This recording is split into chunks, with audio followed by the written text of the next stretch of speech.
Welcome to the Ages of Rock podcast with your hosts, Bill Algie, Dennis Talbot, and Alan Tate. We are three guys who have one thing in common, a love of rock and roll. Our goal is to talk about all things rock. We hope you find this show intriguing, funny, and occasionally highly opinionated. Enjoy! Hey folks, welcome to the Ages of Rock. This is episode number 299. So we got one more until that big 300, which we still don't know what we're going to do yet. And this week we have our esteemed colleague and former stage mate of mine for one day, Ron Keel. How you doing, Ron?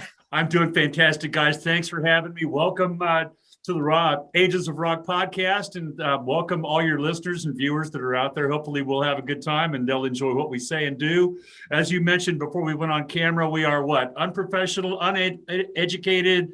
What was the rest of that, Alan? Unedited, unprepared. Unedited, unprepared. And like I said, I'm going to fit right in. At least we're not undressed. No, we're not. We proved that before we broadcast. They made me show that I was actually wearing pants before they went live here. So I'm good to go. I feel better now. I feel a lot better. Yeah, I feel a lot more like I do now than I did before. Now you guys have to stand up and show everybody that you're wearing pants. I'm wearing sweatpants tonight. Sweatpants. I have a shirt that's long enough so it doesn't matter. We'll just point the camera down there here you go. For the rest of the interview. How's that? Well, you got the ladies rock are like on. that. I'm wearing pants. And I'm assuming that you bought those. You ripped those yourself, right? You didn't want to. No, I bought them like this. I don't have the time or the patience to customize my own pants. But if you got time for that, you ain't busy enough. That's exactly right. Well, let's just jump right into this. Ron, you have a multimedia company and a music label. Is that correct? I just started RFK Media, which is a full-service media company specializing in music. The music's always got to come first, but we're also going to be doing some video. We've launched our own radio station, krfkradio.com, and we'll be doing whatever. It's art. It's all art, whether it's art, books, media. But music is going to be the foundation of this company. And after all of my experiences in this business, after being in the back seat the last few years, I just wanted to drive and take control of my career, my music, my products, and release them all under the new label, RFK Media. It's really not much different, except the stack of paperwork on my desk is this high, and there's a lot of admin, a lot of stuff that goes into the business, into things that most people don't understand. And even I, with 40 years of experience, didn't understand all that releasing product correctly entails. And I think the proof's in the pudding. The new release, Keel by Ron Keel Band, the first release from RFK Media, is blowing up the charts and getting a lot of airplay. And things are going well. And it looks like we're still learning. It's always going to be a learning process. And we're going to kind of make it up as we go along, but so far so good. Will that include back catalog stuff, Ron? Absolutely. Okay. I am trying to acquire as much of my back catalog as possible and get it re-released and reissued by the new label RFK Media. That'd be cool. Starting with obviously Fight Like a Band, which is a very special record for me that we released in 2019 through EMP. I've gotten the rights to that album reverted back to me. The Metal Cowboy album, those are two releases that are very near and dear to my heart. We'll be reissuing those on RFK Media with bonus tracks, remastered, and try and keep those records alive, man. I'm very proud of that work. And the big elephant in the room for me and my company is an album called Keel World, which will be released in January of 2023. And this is an all new album. This is not a reissue, no re-recordings, no stuff from the archives or the vaults. These are all new songs, brand new material from Keel, Steeler, Iron Horse, Fair Game, Ron Keel Band, The Rattlers, Metal Cowboy stuff. I mean, I'm kind of putting all the old bands back together, and it's quite a chore, quite a challenge, but so far, I'm extremely happy with the results that we're getting. Some great songs, and just great to be working with all those fantastic musicians that I've shared the stage and the studio with throughout my career. And luckily, most of us are still really good friends. So that's a big part of it, is bringing all my friends together for one hell of a party. Wow.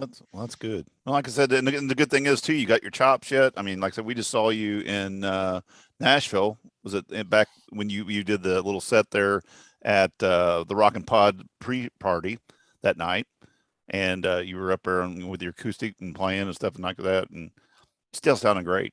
Thank you. Well, I practice a lot, and I take a lot of pride in my work. I go out there every night and give everybody the best I can possibly give them, and hope for the best, and hope that people will enjoy it and appreciate just to have a good time. Man, I'm an entertainer at heart, and that's what everything's about, entertaining people, whether it's writing a book, making a movie. And I've got a couple of movies that one's already released. One is in the filming process now, an actual acting role called, the movie's called Anomaly.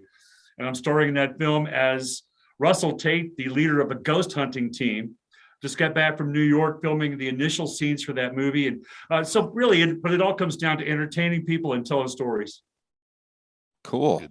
Good deal. That's gonna be fun. So how did you get hooked up with that? What was that, something you've always wanted to do, or is that a publicist that put you in touch with them, or how did that work out? To make a long story endless, I did some acting back in the day, and studied acting at Santa Monica College. Of course, all rock stars want to be actors, right?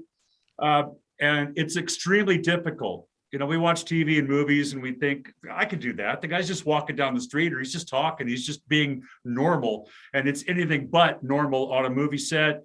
It's a huge amount of work that goes into sinking yourself into the role and executing the moves, the blocking, the lines, and the conviction that you have to, because in this movie, it's a really scary paranormal thriller. And I have to go from being cocky and obnoxious to being scared out of my wits. So it's a pretty big range of emotions that I have to portray in this film role. So it's a big challenge. How I got this role is a great story, because the producer, director, and writer of the film, Terry R. Wickham, was a Keel fan. Literally grew up listening to my Keel albums in the 80s and was looking for a rock star to play this role. And I was recommended by Steve Lynch from Autograph. But so I thank you, Steve, for recommending me for the job. Terry had reached out to me for music for one of his video projects. It was a racing video. And I gave him the rights to use my song Speed Demon in the racing video. And we developed a rapport and started talking about that. And he wanted Ron Keel to play this role. And of course, I jumped at the opportunity. At this stage of the game, I'm going to take every challenge and every opportunity I can possibly get. And I told him, I said, dude, I'm bald now, right? He goes, oh, that's even better. That's great. Bring it on. So we just got back from New York filming the first scenes on location at Sandy Hook, which is an amazing abandoned military base in New Jersey. And just the location itself was an incredible experience to see that and go underground in the tunnels, 250 feet below ground. And I'm, got my ghost hunting meter and all the ghost hunting tools. And I can't tell you what happens, but it was an amazing experience. I'm looking forward to getting more filming done as the year progresses, according to my touring schedule, which is heating up, and it's going to be crazy. It's been the busiest year of my life so far, and it's only going to get crazier. You mentioned that you had another movie out. Tell us a little bit about that and where we can find it. This movie is a documentary, so I didn't have to. All I had to do is portray myself. But it also stars Michael Sweet from Stryper, Jeff Pilson from Dokken, Jesse from Jackal, and Chip Zanoff. So a lot of my peers, not only rock guys, but pop musicians, venue owners, and people in the merchandising industry. And it's a reflection on the effects of COVID-19 on the music industry, specifically the concert industry, and how in 2020, all of a sudden, everything ground to a halt. And, I know that right now we all kind of want to put that behind us. And there's other stuff in the news that I mean, we're fighting a new war now. COVID-19 seems like a distant memory, but I do believe in years to come that this movie will be a time capsule of what we all went through in 2020 with the pandemic. And it's available now to stream on all the major platforms, Amazon Prime and Google Play, Apple, Vudu, and just about anywhere that you're looking for your entertainment. You can also stream it, I believe, on YouTube. And it's been participating in some major film festivals around the world and received some high praise and some big awards. So I'm really proud to be included in that and to be able to say my piece about what the pandemic meant to me personally in terms of the effect it had on my career and my band and my music. Wow. What was that called again, Ron? The movie's called When the Bands Stopped Playing. Now, they renamed it for syndication. It was originally called Let the Music Play. And they renamed it when it went into syndication. And now it's one of the in-flight movies on several major airlines, Amazon Prime and so forth. So it does get a little confusing when they change the name of a movie just as it's being released. But the new title of the film is When the Bands Stopped Playing. And that's what you'll find on Prime? Is Correct. When the band stopped playing? Okay, cool. I've Yeah. got Prime. So Well, hopefully they'll be playing that on the airline when I fly to Portland in a couple of weeks. Well, you can also view the entire movie. And let me get in my first plug of the evening. You can also view the entire film on my Patreon page, patreon.com/Ron Keel. I posted the film with the blessing of the producers and everyone behind the film. They allowed me to post that for my Patreon subscribers back in September. So all of my fans have already seen it. cool. Most excellent. I will Nice. definitely have to look at that. I like a documentary.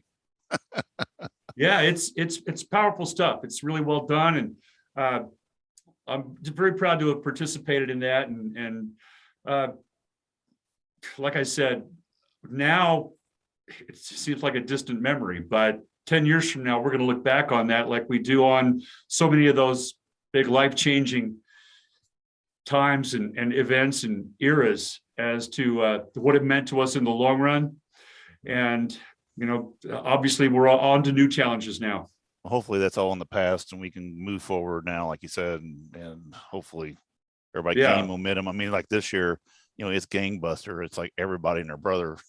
Let's go on tour. Let's go on tour. It's just, Yeah. it's crazy. You went from 0 to 100, because there was nothing. And now it's just, everybody's out there. And the audiences are hungry for it too, man. Oh, We- yeah. We still played through the pandemic in 2020. We barely made it back from Australia just in time for the shutdown. Thank God we made it home in time. They closed everything down right after we got back from our Australian tour.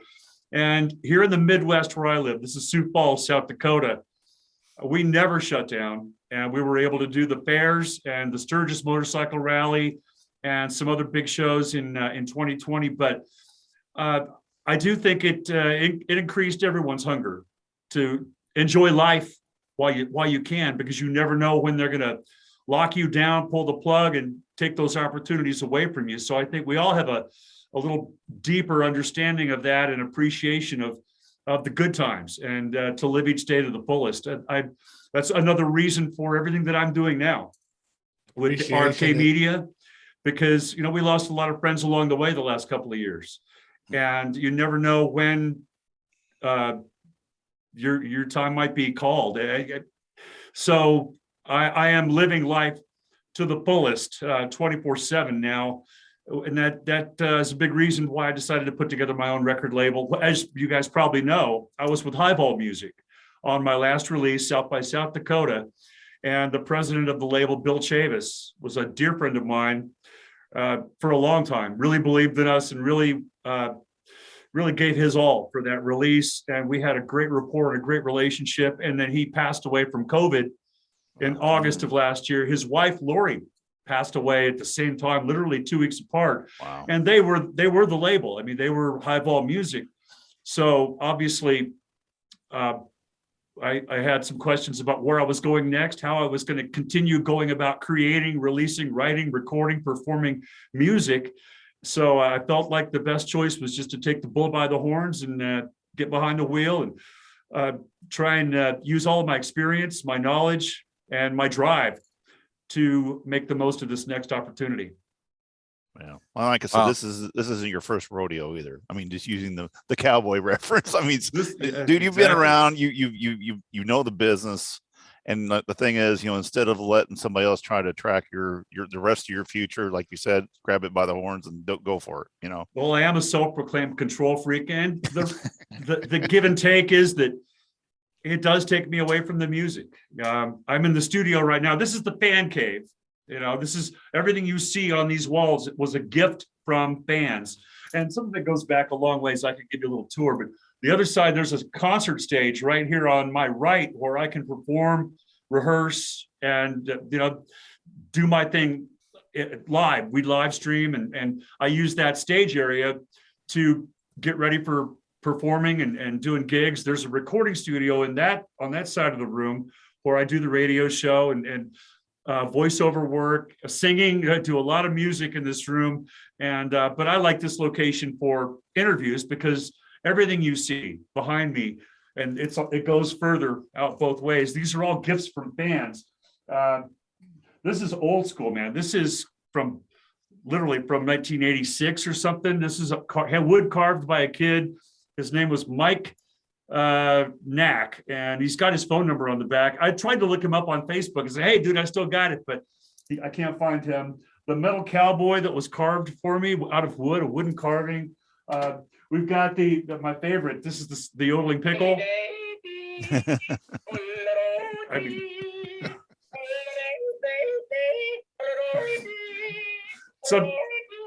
oh shush.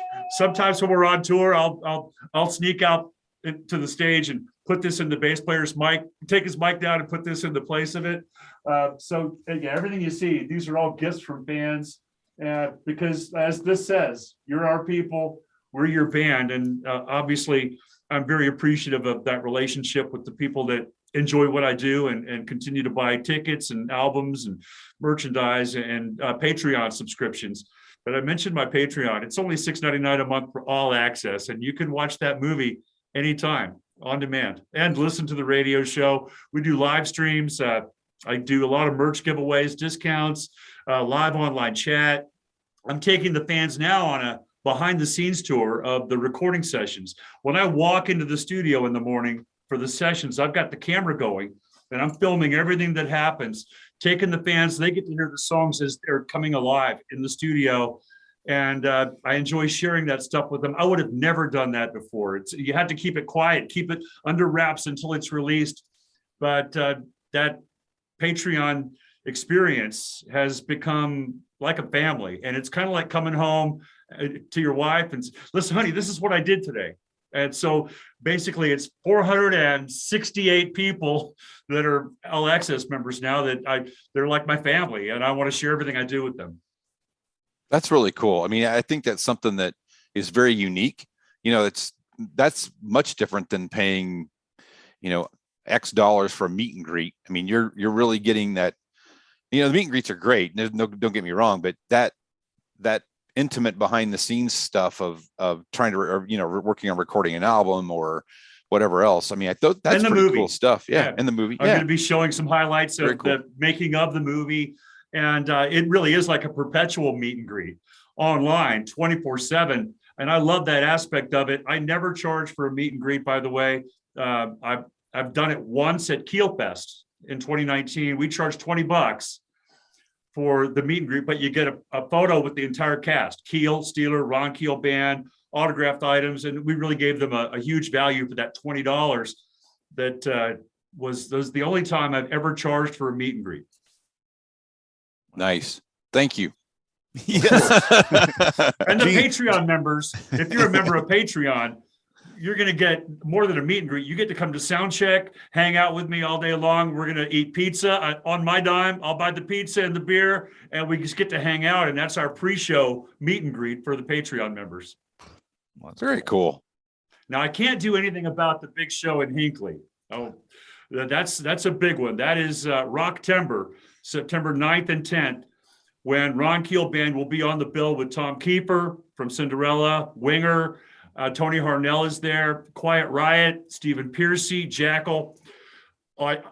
obviously that's a big ticket event and I can't do anything about that. But for all of my Patreon members, they'll get a special gift bag with a signed event poster, some commemorative merchandise, guitar picks, and other stuff just from that event, because that's how I roll. I everything that I make from Patreon, I give back to the people, whether it's in merchandise or gifts or just upgrading the presentation. And they really have been huge, supporting my music and what I do. I started this thing, gosh, almost 4 years ago when my wife was going through cancer. So we were locked down long before the pandemic ever hit.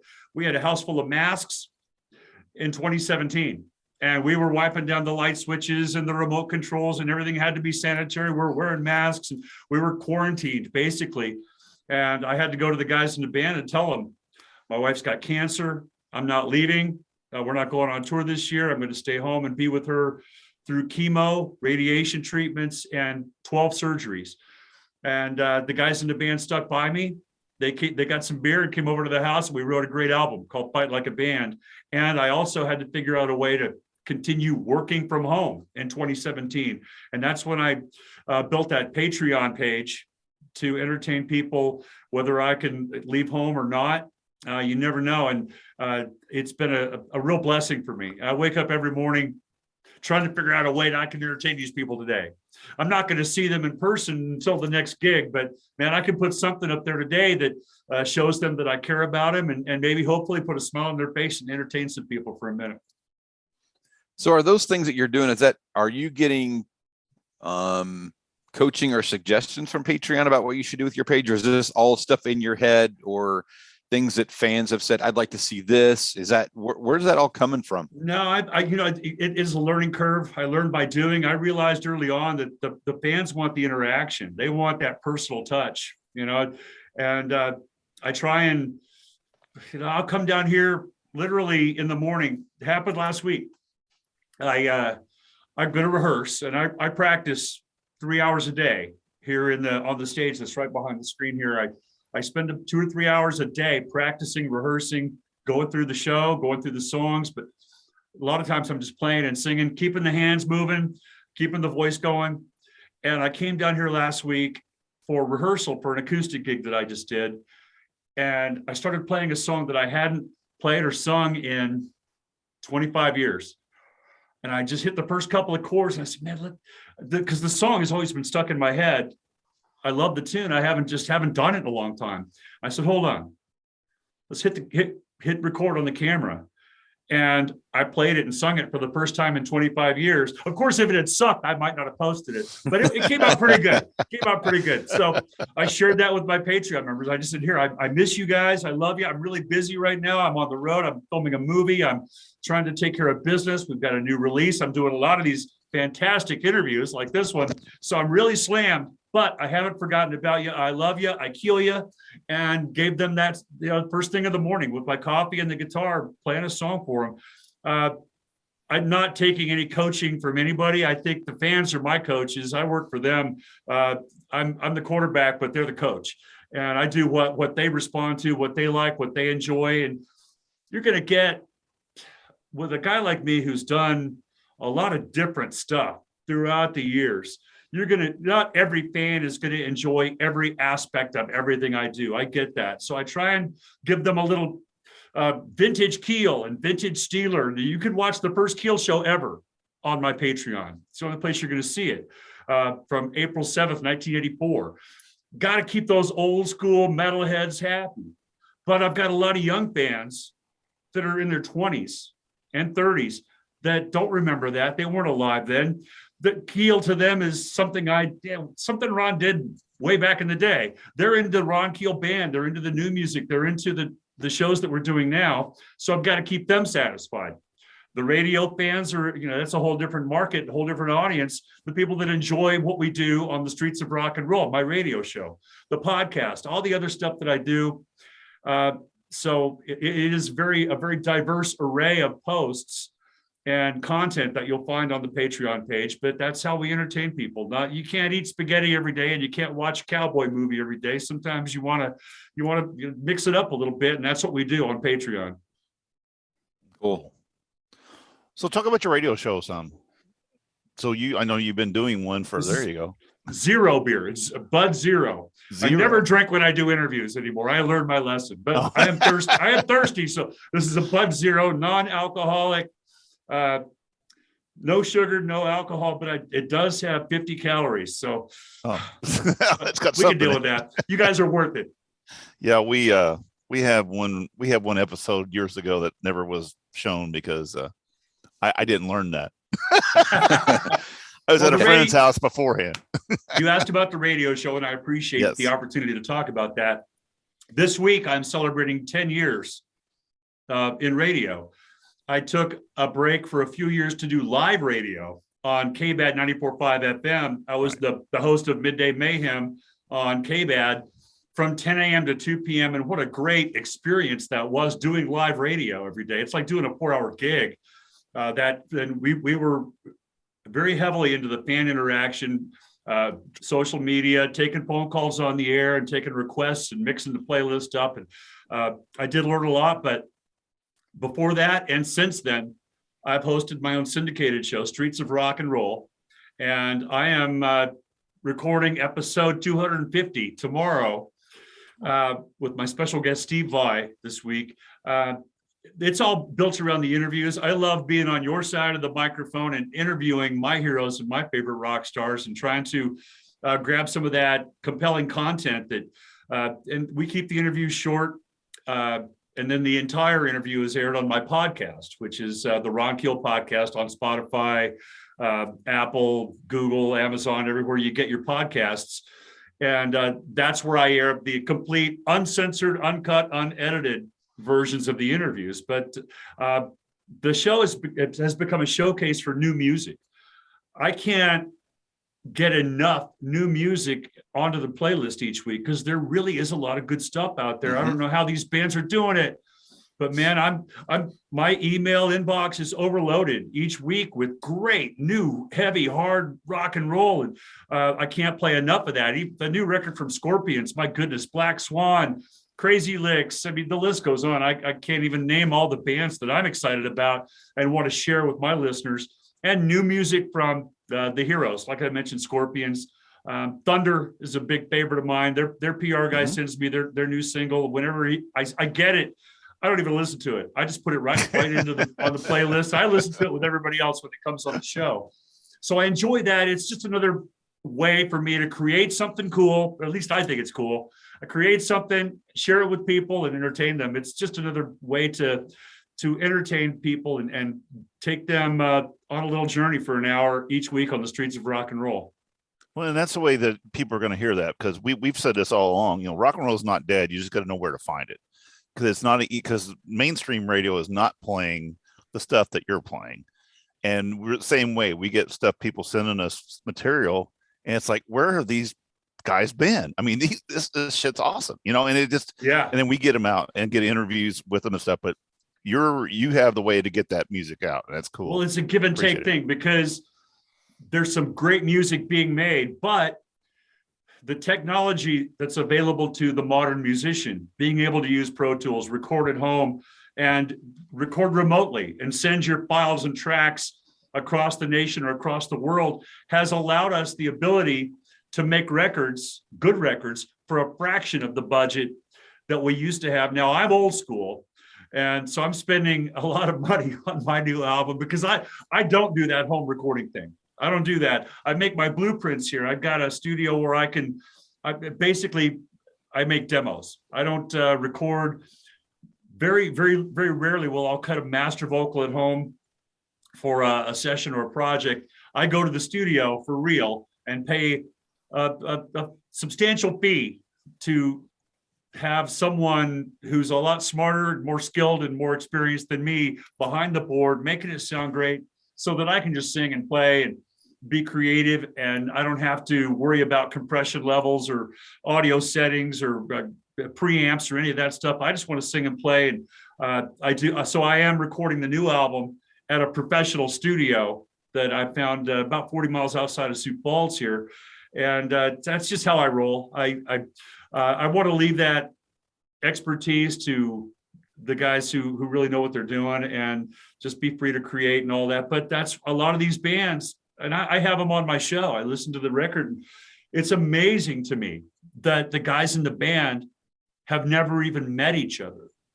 Some of these albums that are being released, especially by Frontiers, one of the premier labels in our business, they put together these projects, and everybody records their stuff at home and sends the files to the producer, and the producer puts it all together. Man, to me, half the time, 50% of the time, those albums are really, really good, and they sound like the band was in the room rocking out together. But we're old school. Me and my guys in my band, we love getting together, and all of us together in the studio and having a good time. And certain things happen when you do that you can't replace long distance. We're getting a lot of that on the new record. A lot of slop, a lot of funny stuff, and it's human, it's natural, it's fun, it's exciting, it's energetic, and it's a whole different ball game for me when you get all the guys in the same room. Well, and then you just mentioned that when that happens, when you get people you talk about a true cookie cutter song and cookie cutter albums. Yeah. You've got the producer and the guys in the studio already have, like you said, have all the parts, and they're just putting these pieces together like a jigsaw puzzle. But like you said, when they're doing this recording, a guy could have been playing this lead, and another friend would have said, "Hey man, why don't you try this?" Things are created, when you're there and actually doing it. You only work with what you get at that point. So there's really no spontaneous happenings when you do that cookie cutter stuff. Yeah, and I've got some great singers in my band. Our band it's really a vocal band. Ron Keel band has 6 really good singers. Wow. And you're never going to get that blend until you start putting guys in front of the microphone. You take the low part, you take the high part. No, you switch places over here, and you find out how to get those really special vocal blends, which you can't do that remote control. You can't do that stuff long distance. I've got all the guys in my band around the mic together, assigning parts and creating these harmony vocals, which is an important part of what I do. So I do enjoy that experience. I'm not a big auto-tune guy. Everybody does it these days. For me, I just rather sing close to it, being in tune. And because when you auto-tune something, if you do it right, you got to sit there and look at it on the graph, and you got to take each note and you got to tweak it a little bit. Oh, that's a little flat. That's a little sharp. And I don't have the patience for that, man. Just keep it. It's fine. Just roll with it. And, some of the best vocals. Paul Rogers, one of my favorites of all time. Mm-hmm. Tony Franklin was telling me this, the bass player, the fretless monster. Tony Franklin was telling me about one of the Firm sessions. I don't remember which album it was with the Firm, but they sent Paul Rogers into the closet with a SM57 microphone. And this is it's a $60 mic. Back then it was probably a $30 mic, but they just go in the closet and sing a guide vocal for us, so the musicians know where there. Alan's got a 57 coming right out of his pants there. They sent Paul into the closet to do a guide vocal with a 57. And this is not a studio mic. We've got these $5,000 U87s that we use for studio master vocals. They sent Paul in the closet, just sing along so we know where we're at, like a guide vocal. And they ended up keeping it. That's the vocals that are on the album, just because it's Paul Rogers. I don't care what microphone that guy's using. But you captured that. I'm sure they sat there, listened to it, and go, man, that sounds great. Let's just keep it. And I do a lot of that stuff too. That's the old school in me. That's called a happy accident. You know what I'm saying? Absolutely. It's one of those things where you do something out of the box, and it's like, God damn, that sounded good. Yeah, we did that. We were in the studio last week cutting a new song that I'm really, really excited about. It's called Hard on the Outside, Heart on the Inside. And I wrote the part of the music, and my other guitar player, Jason Haven, wrote part of the music. So our lead guitar player, Dave, DC Cawthorn, he'd never really played through the song. We did it in rehearsal a couple times, and then we went in the studio, and he didn't remember, how does this riff go? Did I already do that passage in the first verse? I don't care, man, just play. And it ended up being a happy accident. As you say, the first verse and the second verse are kind of totally different rhythm patterns. Of course, the chord progression remains the same, but the accents and the little nuances are totally different in each verse. because he didn't really know what the hell he was doing. And it came out great. And I'm going to keep that and release it and share it with the fans on the new album. That's cool. Well, I think that adds to the fact that music like that is unique and it's not so scripted, and it sounds different than some of the other stuff you hear, which is so rote and I don't know, overproduced to some degree. Well, I guess. yeah, because what you could have done in that instance, I could have had him do the first verse and you just copy and paste that into the second verse. And that happens a lot. I just don't like doing that. It does. It happens a lot. And the engineer and my co-producer, he'll say, man, let me just fix that for you. No, let the man play. Let the man play. My engineer was dying to copy and paste that first verse into the second verse. Like, no, man, let's just leave it and we'll build around it. It's a building process when you're in the studio creating songs like that. And I want to capture those magic moments. Those happy accidents, as you said, are some of the most special things that I've ever done. And I'm not going to take that human factor out of my music ever. That's good. I like to hear that. I think that, at least a little bit of the good part that's happened with being able to ship music and stuff around is you get those very unique, opportunities for bands to be together. You mentioned collaborations. Yeah. You mentioned Black Swan earlier, those are guys that they ship they're shipping tunes to each other, and it turns out to be a great record. It'd be interesting to hear what that record would sound like with them all together in the studio doing it, as well as, what they've done with being able to move stuff around. It depends on the parts too. Yeah. Because my guys all do that remote control as well. Like Dave, our lead guitar player, when it comes solo time for his solos, he'll send me those files. I'm not going to sit there in the studio and micromanage every lick that he does. We're all very comfortable in our comfort zone at home, except for me. I'm absolutely way more comfortable in the studio with a real engineer and real producer. I don't even have to worry about any of that stuff. But my guys are really good at that. And so when it comes to certain parts, they are sending me solos. But when it's time for the rhythm guitars, the background vocals that we do, and the lead vocals, I'm a studio guy. I'm not cutting any of this new record at my house. It's all, everything you hear on my new album will have cost me $75 an hour. I promise. I'm not doing it at home. I'm just not very good at it. I mean, some of these guys are really good at it, but you do get to work in your own comfort zone, on your own schedule. If you feel like singing at 10 a.m. or 2 a.m. or any time of the day or night, I get that from the people that I talk to. Phil Lewis, great vocals on the new LA Guns record. Jeff Tate, who's a home recording genius. Everything Jeff's been doing for years and years, he's cut it himself in his home studio. He's just really good at that. I don't have those kind of skills or that kind of patience.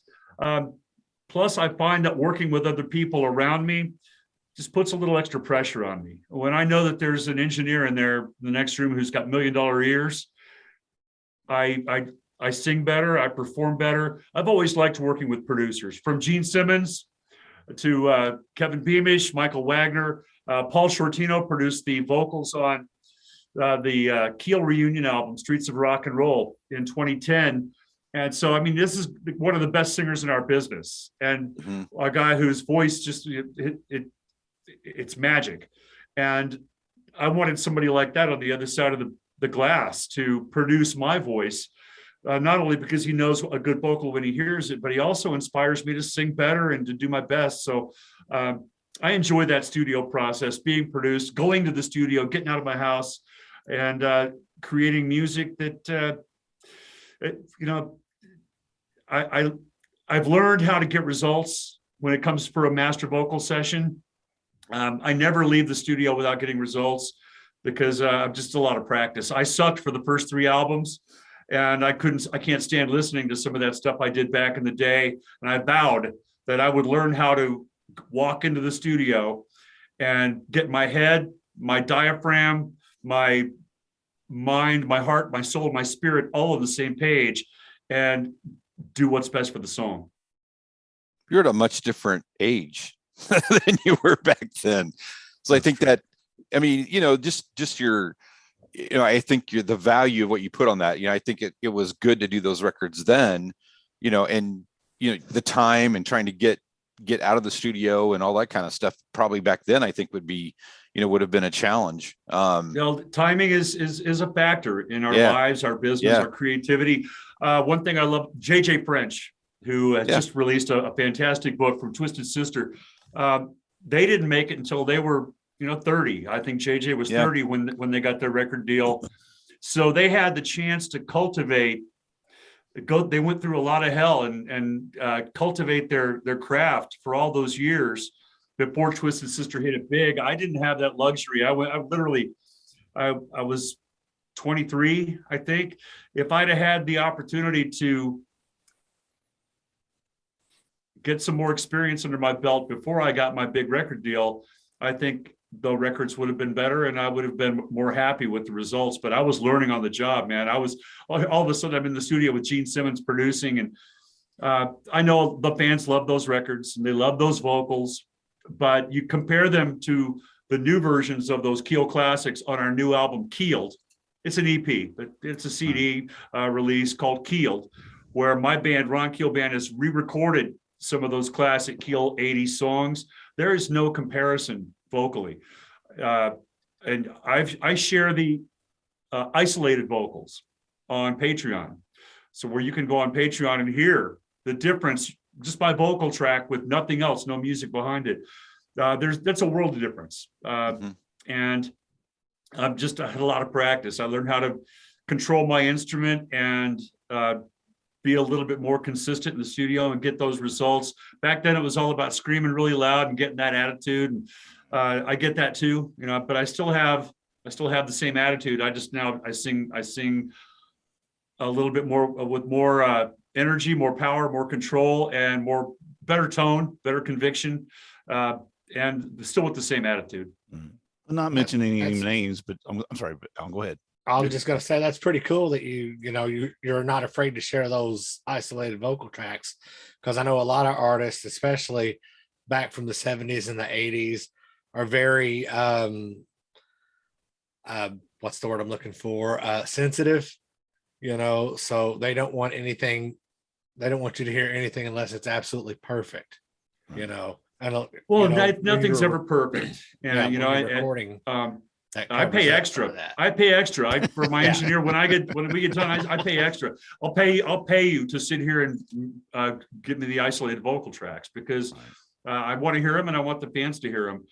The stuff from the 80s, I would love to hear some of those isolated vocal tracks. I might not want to play it for anybody else, but boy, you could A/B the contrast between what we did. And I hope that the response to the new album has been incredible too. The fans seem to embrace these new versions a lot better than I thought they would. You're always going to get that backlash, but people will say, I prefer the originals. Why are you redoing or re-recording your songs from back in the day? And I get that, but the bottom line is a lot of times the fans never heard the original versions. For instance, Speed Demon, the version that's on The Right to Rock, was the third time that song had appeared on an album. It was on US Metal 4. There was an original demo before that, and then it was on Late on the Law. So by the time Speed Demon made it to the Right to Rock album, it had been recorded 3 times. So they might say the original version. What they really mean is they preferred the first version they heard, because it takes them back to a special moment in time, a memory of when they were wild and crazy and young. And I get that. I just think that good songs deserve a second chance, or a third chance even. That's why we re-recorded some stuff. Even back in the day, we re-recorded songs from Late on the Law onto the Right to Rock album. That's why they keep remaking movies from the 60s, 70s, and 80s, because we can do it better now. Well, I was trying to say, though, just a second ago, was the fact of that you need to be proud of that fact of, like you're talking about, you said, I don't care to listen to some of the stuff that I do, the earlier stuff kind of makes you kind of go like this a little bit. But the thing is, instead of being like some other people, and we won't mention names, that never learned anything out of what they did, and they continue just to they get worse as they get older. You've learned, trained, practiced, and fixed what bothered you, to where now you're still you're you're to another 4 years later. That's what I'm And, saying. And you're it's not the guys in the band. The musicians were fantastic. The Keel guys, Right. Steeler, Keel, those are some amazing musicians and some really good songs. I just need to fix the singer, and finally I got around to doing that. you did a good job. And like I said, Thank you. you continually do. Like I said, you sound as good as you've ever sounded. So Thank there you you. go. Yeah, maturity happens, right? Yeah. It does, and it's a challenge at this age. I look up to my heroes like Sammy Hagar, Rob Halford, Steven Tyler, that are still delivering the goods, 10 years older than me. So that gives me inspiration and hope. I do believe that the voice comes from the heart. And you have to want to sound good. You have to take a lot of pride in your work and your craft, and you have to practice. I know a lot of my peers took the pandemic off, and I'm not naming names either, but a lot of these guys, they didn't sing for a year. If I quit singing for a year, man, I'd be done. Just the bottom line. I got to keep doing it. I got to get in here and drill tunes every day and keep my voice in shape, and working out at the gym and eating right and being healthy is, some of that's genetic, but a lot of it is discipline and hard work as well. And I owe it to myself and my legacy and my audience to do the best I can do every day. That's great. That's Nice. awesome. Well, Ron, we appreciate your time. Were you going to ask something else? Bill? No, I'm good. Okay. Bill's got something going on. Well, thank you guys. I appreciate the opportunity. Always great hanging with you. You do a great job, and I appreciate being a part of your show. $2.99, and good luck with show 300. Everybody else can find me online at ronkeel.com. I love you. I keel you. You're my people, and I'm your fearless front man. All right. We're going to get out of here. Hang tight real quick, Ron. Visit us on 80sofrock.com. Check out our past episodes and social media links. And until next time, peace out.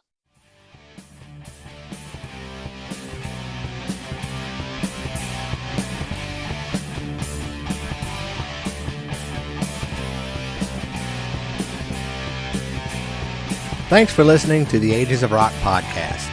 If you haven't done so already, be sure to subscribe to our YouTube channel, like us on Facebook, and most importantly, tell all your friends. Remember, you're never too old to rock. Until the next episode, peace out, folks.